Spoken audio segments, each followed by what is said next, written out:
பொதுவாகவே இலங்கை திருநாடு ஒரு நல்ல நாடு. இலங்கை இங்கே வடவால் 7 தீவு.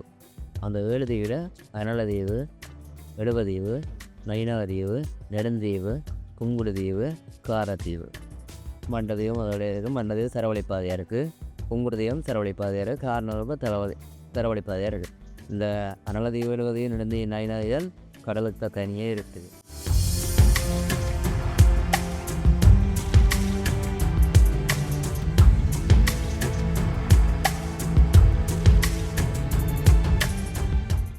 அனலதீவும் எழுவதீவும் தான் நம்ம எங்கே தொப்புடைய உறவு மாரி எழுதுனா எங்களோட வாழ்க்கையில் முதல் அத்திவாரமே இந்த தீவு தான். அதனுடைய ஒவ்வொரு முன்னேற்றத்துக்கும் படிக்கட்டாக இருந்தது இந்த தீவு தான். நாங்கள் இப்போ இருக்கிற தீவு பிறந்து வளர்ந்தது எங்களோட எழுவதீவு தான்.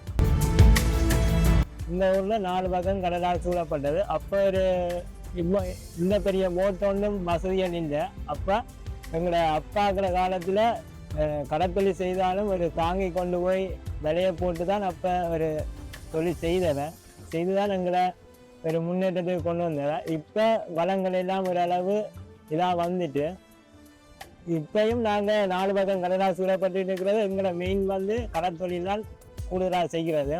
இப்போ தான் கொஞ்சம் படித்து முன்னேறி கொஞ்சம் வேலை வாய்ப்புகள் எடுத்திருக்கிற பிள்ளைகள். ஆரம்பத்திலிருந்தே நாங்கள் இங்கே பிறந்ததால் இன்னும் தெரியல. எங்களோட லைஃபோட அப்படியே போய்கிட்டு இருக்கு எழுவதீவு. நான் வேறு இடங்களுக்கு போகிறத விட எழுவதீவு தான் நாங்கள் ரொம்ப நேசிக்கிறோன்ற மாதிரி நான் சொல்லுவேன்.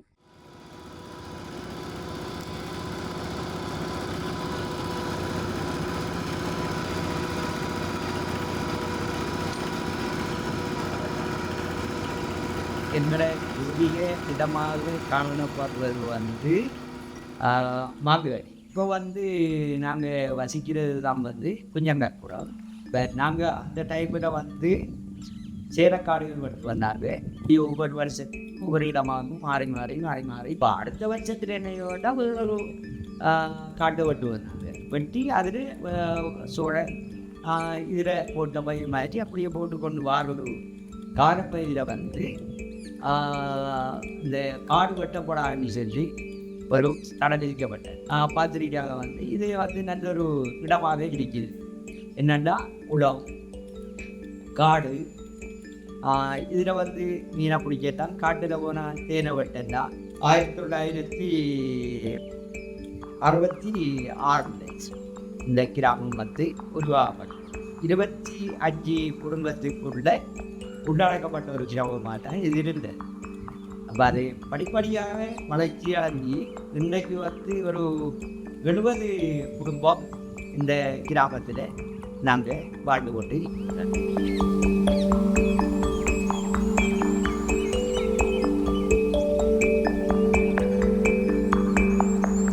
ஆனால் ஒவ்வொரு தீவுக்கும் ஒவ்வொரு அமானுஷ்யமான விஷயங்கள் இருக்கு.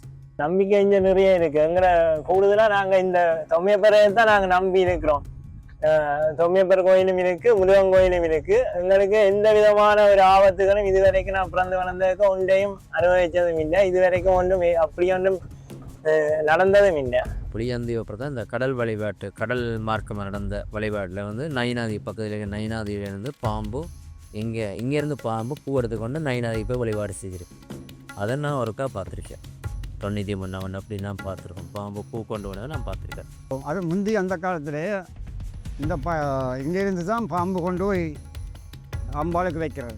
அம்பாளுக்குன்னா அந்த தீர்த்தம் பிறகு தானே இந்த இது அந்த மூலஸ்தானம் தெரிந்து அந்த ஓட்டைக்குள்ளாக கொண்டு ஒரு பூ வச்சிருக்கோம். ஏன்னா அங்கே அரளி பூ இல்லை, இங்கே பூக்கள் இல்லை, நயனாதியில் கிடையாது. அப்போ இவர் கொண்டு போய் வச்சுட்டு வராங்க. ஒவ்வொரு நாளும் ஐயர் துப்புராக்கி பார்ப்பேன். என்னடா பூ வருதுன்னு பார்த்தா இங்கே கணவர் சொல்லியிருக்கா நீங்கள் ஒழிச்சுன்னு பாருங்க. அதே மாதிரி இவர் ஒழிச்சுன்னு பார்த்தா அம்பாளுக்கு கொண்டு வந்து வைக்குது. ஒரு முறை இவர் பாம்பு பூ கொண்டு போயிருக்க கருடன் பாம்பை கொத்த போயிருக்கு. உடனே பாம்பும் கருடன் அப்படியே கல்லாகிட்டு நைனாவில் நின்று போய் பார்த்தீங்கன்னா தெரியுவாங்க. இந்த கடற்கரையில் கடல் வத்தாக இருந்தால் அந்த பாம்பும் கரடம் இருக்க கல்லாக இருக்கிறது தெரியும். இங்கிருந்து தான் பூ கொண்டு போய் அங்கே அம்பாளுக்கு வைக்கும். இவர்கிட்ட நாகதோஷம்னு சொல்லி நைனாதேவி மாதிரி இவருக்கு நாகதோஷத்தில் சில பெண்களுக்கு இருக்குமாண்டா அவள் வந்து பால் வாத்தணும். நான் காட்டுனேன் உங்களுக்கு, அந்த இடத்துல பால் வாத்தினாண்டா அந்த நாகதோஷம் தீர்ந்துடும். நைனாதேவியும் அதே மாதிரி தான். வெட்ட வீட்டுக்காரி தான் அம்பாளாச்சு. 2 பேரும் ஒரே தொடர்பு. கடையில் தான் இப்போ தீர்த்தம் மாறுறது. இவருக்கு திருவிழா முடிஞ்சோன்னா அங்கே மேற்கு பக்கத்தில் கரை இருக்குது, அதில் போய் தீர்த்தம் ஆடுவார். அதே மாதிரி ஐயனாரும் மேற்கு கடற்கரையில் தான் அடைஞ்சு வந்தது. அந்த கரையில் தான் போய் தீர்த்தம் ஆடுவார். மற்றது பிள்ளையார் கோயில் எல்லா கோயில்கள் திருவிழாவும் கடற்கரையில் தான் தீர்த்தங்கள் ஆடும். தீர்த்த திருவிழாண்டை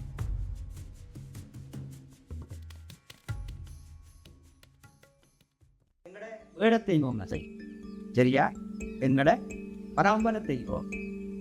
அப்போ அந்த தெய்வத்தில் வந்து ஒரு 3 வகையான தெய்வம் இருக்கு. ஆண் தெய்வம், பொன் தெய்வம், பொக்காட்டு தெய்வம் பண்ணி சொல்லி அது மாதிரி இது கொண்ட கிரிகாந்த குமாரி கும்பனை கிரிகாந்த அப்போ அடுத்தது வந்து இன்னொன்று இது வந்து காட்டு தெய்வம், மூட்டு காட்டு தெய்வம் பண்ணி சொல்லி அதில் வந்து கராடி தெய்வம்.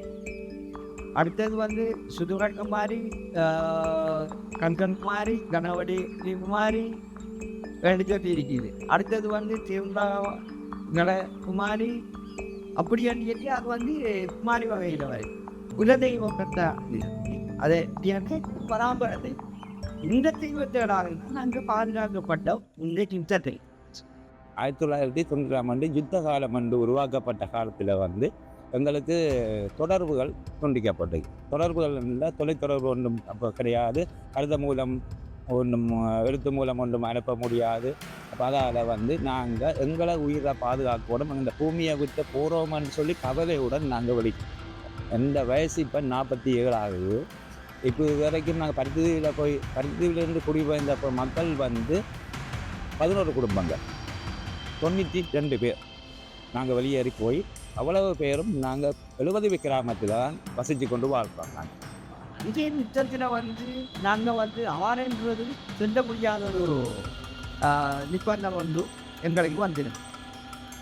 அப்போ அதில் வந்து அங்காறு ஆமியை கண்டா சொல்வது நாங்கள் வருது வேட இந்தியாவில் நாங்கள் சொல்ல முடியாது. நாங்கள் வேடு இந்தியாவில் சொல்ல முடியாது. நாங்கள் தமிழனை போர்வையில் நாங்கள் போய்த்து கொண்டிருக்கோம். அப்போ யுத்தம் முடிஞ்ச ஒரு கால பகுதியில் வந்து நாங்கள் வந்து முகாமையில் தான் இருந்தனாங்க. அப்போ அங்கே இங்கே உள்ள வந்து எங்களுக்கு வந்து எந்த விதமான ஒரு வாய்ப்பட வசதிகள் எதுவுமே இல்லாத ஒரு இதாக இருந்துச்சு. அதுக்கு பிறகு நாம் வந்து இந்த கிழக்கு மாகாணத்தில் வந்து பழங்குடி சமூகம் ஒன்று இருக்கின்றத வந்து தெரிவித்தவர் நான் தான். அப்பாவுக்கு 2 வயசில் எங்களோட அப்பா குருசுமுத்து 1955ஆம் ஆண்டு பருத்தித்தீவில் வந்து ஒரு மக்கள் வாழாத பிரதேசத்தில் வந்து இந்த பூமியை உருவாக்கினவர். பூமியில் மக்கள் குடியேறலாம்னு உருவாக்கினவர். இப்போ அந்த நேரங்களில் வந்து பல பொருளாதார பிரச்சனைகள் அனைத்தும் இருந்தபடியாக கால்நடைகளையும் கடல் வள உயிரினங்களையுமே பொருளாதாரமாக முன்னேற்றி இதுவரைக்கும் நாங்கள் வாழ்ந்து கொண்டு இருக்கிறோம்.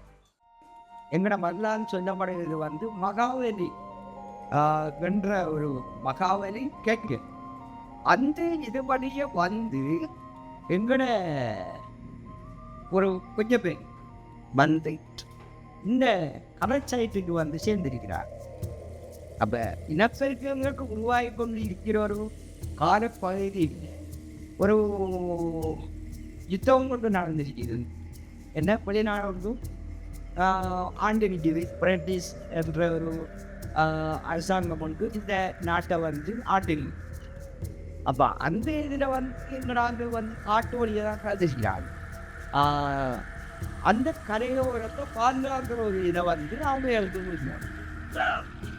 பெண்கள் வந்து காமையிலையும் ஆண்கள் வந்து இரவேசிலையும் பகலையிலையும் அந்த ட்ரெயின் பட்டி உள்ளாத வந்து கரையோரம் 16 வாரம் 7 வாரம் சொல்லிட்டு வழிகாட்டுக்கிறதுக்கு வழி அவங்க வச்சிருக்காங்க.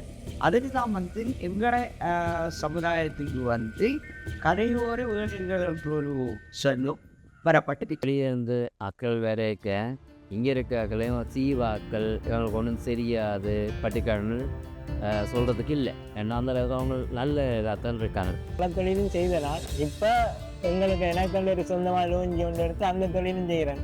அந்த தொழில் ஒரு 6 நாளைக்கு ஒருக்கா தான் 2 நாள் வரும். அதை முடிஞ்ச நான் கடத்தொழிலும் செய்கிறது. 2ஐயும் நான் பார்க்குறது. ஏன்னா ஒரு தொழிலை நம்பி இந்த ஊரில் இருக்கிறார். சில பேர் காலம் 6 மணிக்கு வேலைக்கு போயிட்டு ஈவினிங் 6 மணிக்கு வாராக்களும் இருக்கிறாங்க. Night time call time work பண்ணுறவங்க இருக்கிறாங்க. ஆனால் எங்களுக்கு அப்படி இல்லை. நாங்கள் சொந்தமாக போட் இன்ஜின் வச்சுருக்கிறதால எனி டைம் தொழிலுக்கு போவோம். அதில் இந்த வார ப்ராஃபிட் எங்களுக்கு எனி டைம் அதால் ஒரு பிரச்சனையும் இல்லை. எங்களுக்கு எங்கள் சொந்த முயற்சியில் நாங்கள் செயல்பட்டுருக்கிறோம். எந்த ஒரு தலையீடுகளும் இல்லாமல் செயல்பட்டுருக்கிறோம். அதே நேரம் நான் இப்போ சமகாலத்தில் எங்களோட இந்த ஊரில் வந்துருக்க ஒரு சில கொன்றைக்கு அடிப்படையிலான ஒர்க்குகளும் செய்துருக்கிறோம். கோயில்களில் இருக்கிற கோயில்கள் பெயிண்ட் பண்ணுறது, அங்கே ஆர்ச் ஒர்க்குகள், அடுத்தது அங்கே உள்ள வர்ண வேலைகள் ரியல் அதெல்லாம் இப்பயும் செய்துட்டு இருக்கிறோம். 1 ஓயல் மட்டும்தான் இங்கே பாடசாலைகள் இருக்குது. ஓயலுக்கு பிறகு ஏற்காடு பூச்சியாக மேல் படிப்பு செய்யறது வெளியிடத்துக்கு தான் நாங்கள் போய் செய்யலாம். மற்றது பிள்ளைகளுக்கு வகுப்புகள் சம்பந்தமானதெல்லாம் மிக குறைவாக இருக்கிறது. இந்த 3 பாடத்தை ஒரு ஆசிரியர் படிப்பிச்சவர்களாக இருக்கு. அதெல்லாம் 80 வீதத்துக்கு மேற்பட்டார்கள் இங்கே கடற்தொழில் முக்கியமான இடமா இருக்கிறது. ஏனென்னா கடல் சூழல் அதிகம் காணப்படுறதால இந்த கடலுக்கு வளங்கள் பொருத்தமாக இருக்கிறதால அது ஏற்ற இடம் இங்கே ஓகேயா இருக்கிறது. ஆனால் கல்வி என்ற ரீதியில பார்த்தா இங்கே 100ல் ஒரு 10 வீதம் தான் சொல்லலாம். பட்டதாரி இளைஞனா நான் கேம்பஸால் வந்த உடனே வேறு எம்ஏ அப்படியான இது சப்ஜெக்ட் செய்யணும்னு தான் ஆசைப்படுது. அதுக்கு ஏற்ற மாதிரி அப்ளை பண்ணி இந்தியா குருசோத்ரா யூனிவர்சிட்டிக்கு நான் ஓகே ஆகி வந்தது. ஆனால் வீட்டு சிச்சுவேஷன் அடுத்தது நிதி ஃபைனான்ஸ் பிரச்சனையால் நான் அந்த ஸ்காலர்ஷிப்பை கேன்சல் பண்ணிவிட்டு இப்போ வீட்டு அப்பாவோட ஹெல்ப்பாக இந்த தொழில் செய்துருக்கிறேன்.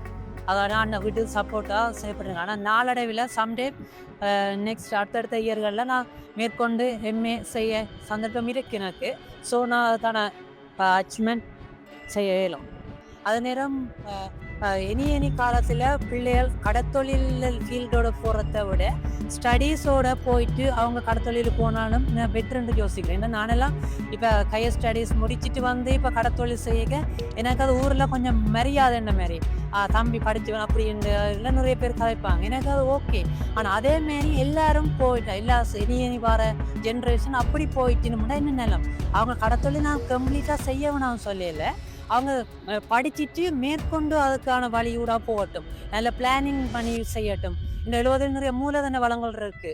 எக்ஸாம்பிளுக்கு இப்போ 70 கருவாட்டு உற்பத்தி செய்யலாம். அதை உற்பத்தி செய்து மார்க்கெட்டிங் செய்கிறதுக்கு ஐடியா நிறைய இருக்குது. அதோட மார்க்கெட்டிங் சார்ந்த ஸ்டடீஸ் செய்யலாம், கை ஸ்டடி செய்யலாம். அது உற்பத்தி செய்ய ஊக்குவிப்பாளர்களை உள்வாங்கி அதுக்கு எங்களை மாதிரியான ஸ்டூடெண்ட்ஸ் தான் அதுக்கு போகணுமென்று நான் யோசிக்கிறேன். அதுக்கு இங்கே இருக்கிற ஆக்கள் இல்லை ஜென்ரேஷன் அடுத்தடுத்த கட்டங்களுக்கு ஸ்டடீஸ் ஊடாக இந்த தொழிலோட போனால் இன்னும் பெட்டராக இருக்குமென்று நான் ஃபீல் பண்ணுறேன். அனலதீவுலேருந்து வேறு இடத்துக்கு போய் வரேன்னு சொன்னால் போட் லோஞ்சி அப்படி போட்டில் தான் போய் வரணும். அப்படி 1 hour போய் அங்கே இருந்து 1 hour டவுனுக்கு போய்த்தான் எங்களுக்கு தேவையான திங்ஸ் எல்லாம் வாங்கக்கூடிய மாதிரி இருக்கும். இங்கே கொஞ்சம் வசதி குறைவு தான். ஆனால் எங்களுக்கான சூழல் இதென்று சொல்லியே நாங்கள் வாழ்ந்துட்டோம். இங்கே கலை கலாச்சாரம் கோயில்கள் ோடையே இருந்து நாங்கள் இங்கேயே வாழ்ந்தபடியாக எங்களுக்கு இது ஒரு தனித்துவமான தீவு மாதிரி எங்களுக்குன்னு ஒரு இடம் மாதிரி இருக்குது. ஆனால் நாங்கள் எந்த ஒரு தேவைகளை நிறைவேற்றுறதுக்காண்டியும் ஹாஸ்பிட்டலுக்கு போக வேண்டிய தேவை இருக்குது.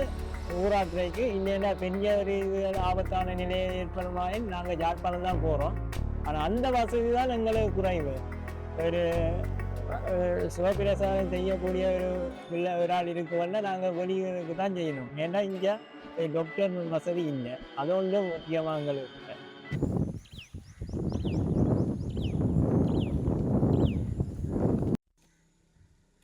தேவைப்பட்ட போவோம். நான் தெய்வத்துக்கு ஒப்புட்ட வாழ்க்கையை நாங்கள் இங்கே தேனை பார்க்க தேனண்டா எப்படின்னா நாங்கள் இப்போ காட்ட போவோம். நான் இப்போ தெய்வத்தை வச்சுத்தான் நாங்கள் நாட்ட போவோம். இப்போ காலையில் நாங்கள் போனால் இப்போ ஒரு பூ மரம் போட்டு நிற்கிதுண்டா அந்த பூவில் அந்த தேன் வச்சு நல்ல இங்கே வச்சு வாங்கி எடுக்கும். அப்போ கெடுக்க மட்டும் நாங்கள் என்ன செய்வோம்னா அந்த இப்போ இடத்துல ஒரு மரம் நிற்கிறதா அப்போ இந்த மரத்தில் தேன் அடிக்கி அந்த அதிலிருந்து தேனை எடுத்துட்டு ஒரு ராகம் வந்து வைக்குவார். அந்த ராகத்தை வச்சுட்டு நாங்கள் போக வேண்டாம், அதுக்கு பின்னாலே போய் கொண்டிருப்போம். இப்போ வந்துட்டு பின்னால் ஒரு ராகம் தானே. அப்போ அந்த ராகத்தை விடாமல் நாங்கள் வச்சு கொண்டே ஒரு நேரம் அங்கே எங்களுக்கு வந்து மரத்தில் ஒரு சத்தம் கொண்டு போய்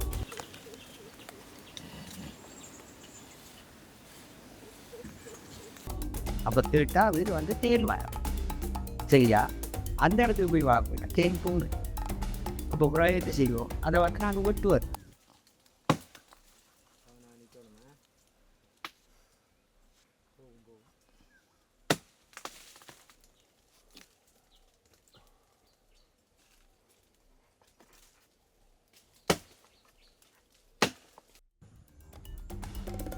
வெட்டி அந்த வதையை எடுக்கும்.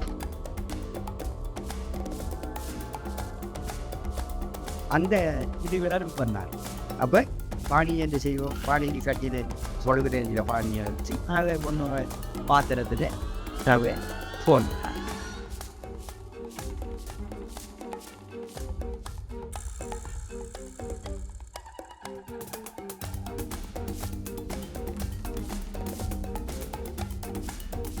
குயித்தாம வந்து ஏன் நினைக்கிற குறை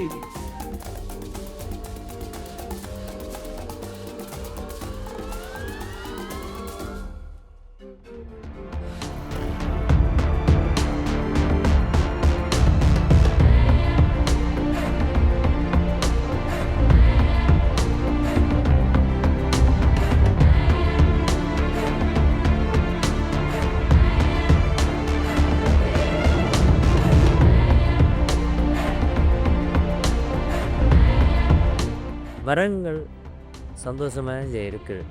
மரங்களை பாருங்கள், ஆலமரம், வேம்பு, எல்லா மரமும் இருக்குது. நாங்கள் இப்போ புளியந்தியில் ஒரு 15 மரம் வித்தியாசமான மரம் வளர்க்குறோம். இப்போ ஒரு மரம் வெட்டிடாது, இந்த ஆபத்தான மரம் உண்டா வெட்டலாம் முடிய மற்றபடி ஒன்றும் வெட்டிடாது. இப்போ வந்து எங்களுக்கான தொழில் வாய்ப்பை நாங்கள் செய்கிற பகுதிங்க அது வந்து அடிவடை போல் எங்களோட கலாச்சாரம் வந்து அதோட ஒட்டி போன காரணத்தான வந்து அதுக்கும் வந்து பாதுகாங்க படுங்கன்றது தான் ரெண்டு ஒரு கருத்து. நான் வந்து எதுலேயும் நான் அது பயப்பட ஆரம்பிச்சு நான் வந்து அதை சுட்டி காட்டுறார். வனவன திணைக்களம் வந்து என்ன செஞ்சிருக்கேன்டா எங்களுக்குரிய புதிய காணிகளுக்கு வந்து கைது போட்டு வச்சிருக்கேன். அவங்கள எந்த கண்ணுகளை போட்டு வச்சு இன்னைக்கு வந்து யாரும் வந்து கூறுக்குள்ள உட்படுங்க. ஏன் காரணம் ஏனென்றா அது தங்கி வாழ்ற பகுதி வந்து பெரிய காடு. அந்த காடு வந்து அழிக்கப்படுகிறது. அழிக்கப்பட்ட அது எங்க போகும்? அது முன்ன புடிந்த ஜாதை எங்களை ஆட்சி பண்ண நேரத்தில் பிடிச்ச ஒரு காடுன்னா அந்த காட்டுக்குள்ள அது போய் தங்கும். அந்த காட்டுக்குள்ள கிடைக்கும் 7 நாளைக்கு வந்தா ஒரு காட்டை மாறும். அது யாரு அப்ப இப்ப வந்து 7 நாளைக்கு புறக வாழ்றதுக்கு காடு இந்த ஒரு நாளைக்கு புறக வாழ்றதுக்கு காடு.